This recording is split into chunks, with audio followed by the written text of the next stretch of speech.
Hello everybody, it's Tom from the Extreme Pro Gamers here again with another commentary for you. In the background you have the part of the opening mission for Resident Evil 5 on the Xbox 360. It's being played in split screen, that's why you've got the black borders and everything looks quite black, so I might just put something there for you to look at to make it look nice.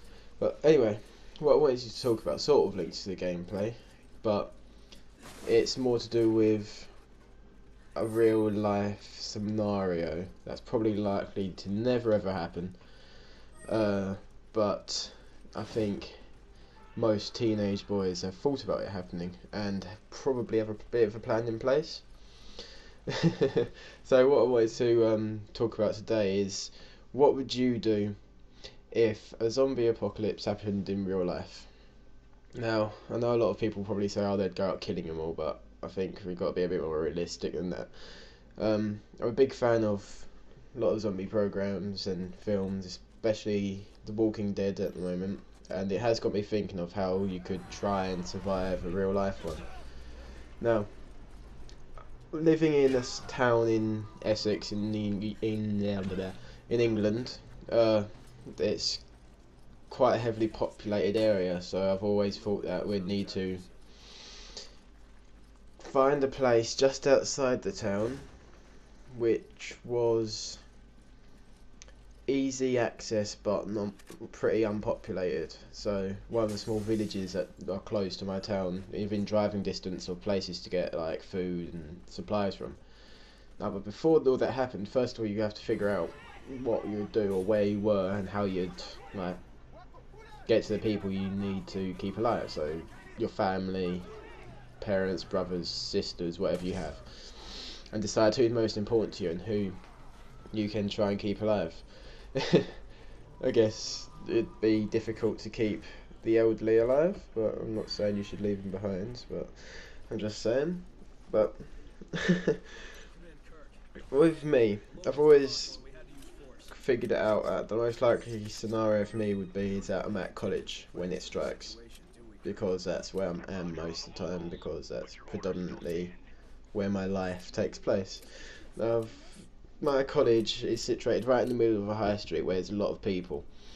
My brother actually works in one of the shops in the high street, as does his fiancée, I think that's what you call her now.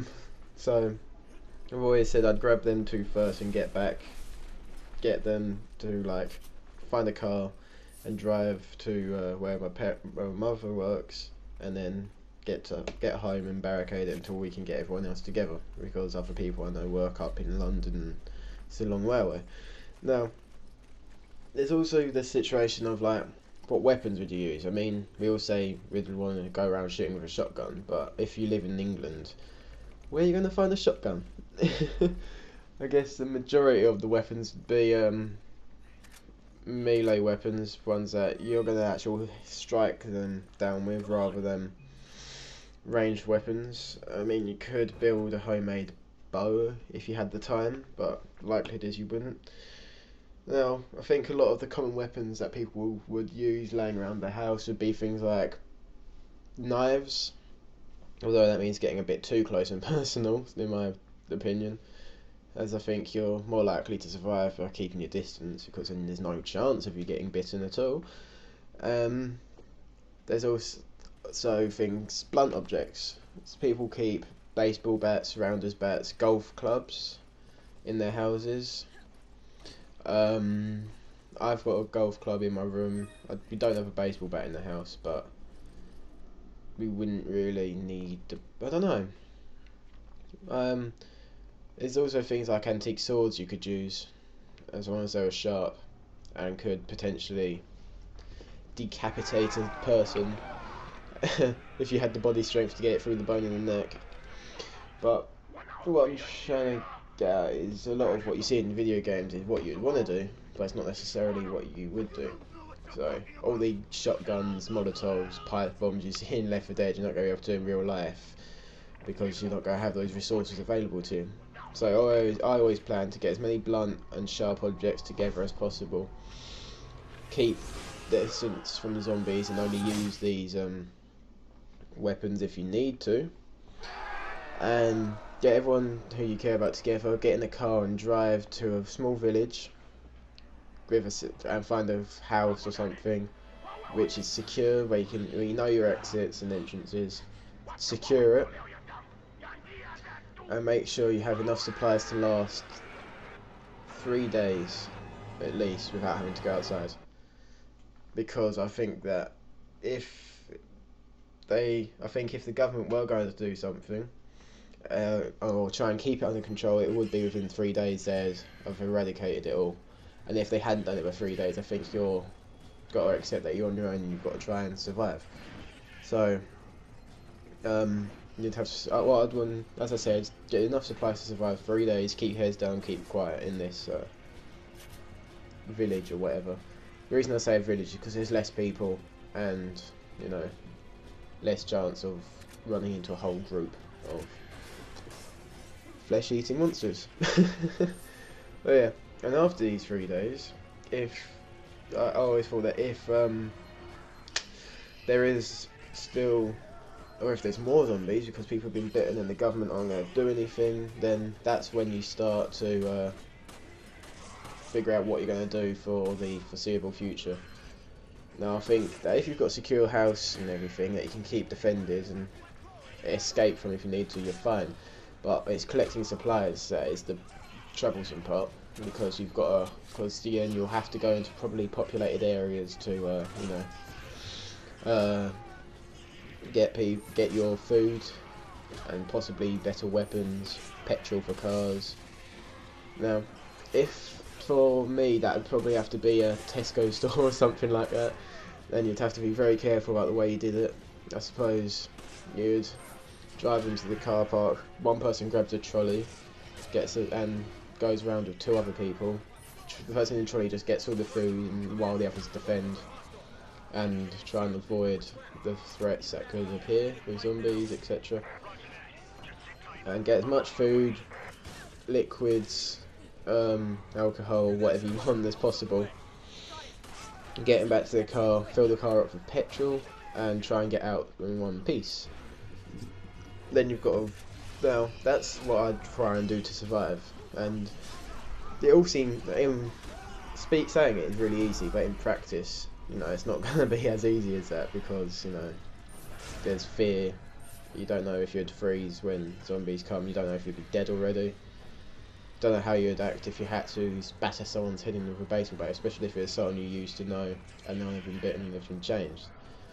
But then afterwards there's the problem of obviously staying alive. You've got your rations and everything. Now, another thing I always ask myself is, what if, like, someone that I was with got bit?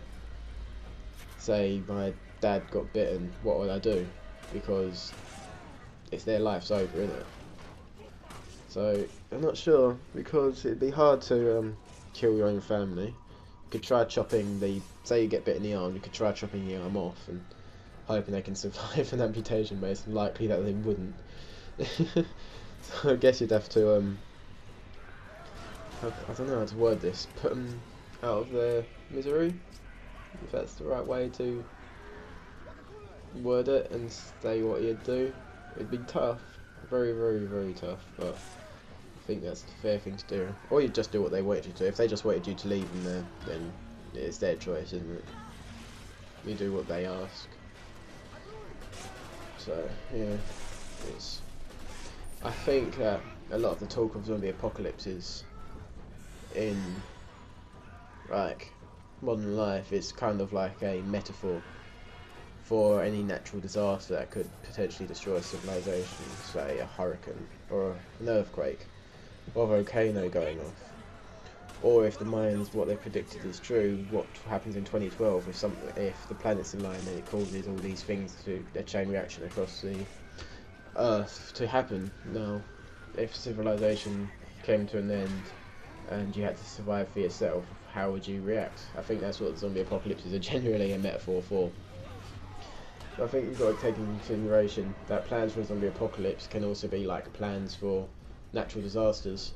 So if you kept, like, obviously I live in England, so there's not much risk of we have earthquakes all the time apparently, but we never feel them because they're so small. But if you live in a place like Japan or California, where you're on the edge of a plate, I think you are, and obviously you've got earthquakes, heavy earthquakes on a regular basis, and obviously you'll be keeping survival packs like in your cupboards and stuff like that. I don't know where that Americans do that, like 3-day survival kits. I think that if you've got a plan in place for an apocalypse of a zombie proportion, then maybe it would cover a potential natural disaster. That's just my opinions on the thing there.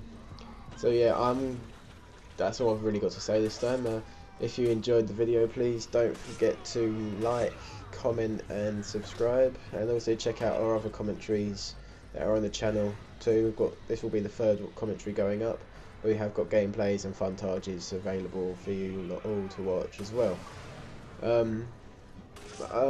Luke, or AK Vipers, I suppose you'd call him. We don't call him that, we just call him Luke because we know him in real life. And Darren, or Dasby.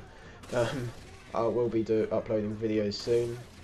Luke will be getting HD PVR in about a month. Darren will start recording when I can get a copy of Sony Vegas over to him. So you should expect commentaries and gameplays from them too as well soon, which will be good, and hopefully we'll be able to grow a subscriber fan base and get a few more views on our videos. But yeah, this has been Tom from the Extremely Played Gamers. As I said before, don't forget to like, comment and subscribe if you enjoyed the videos, and thanks for watching. Bye.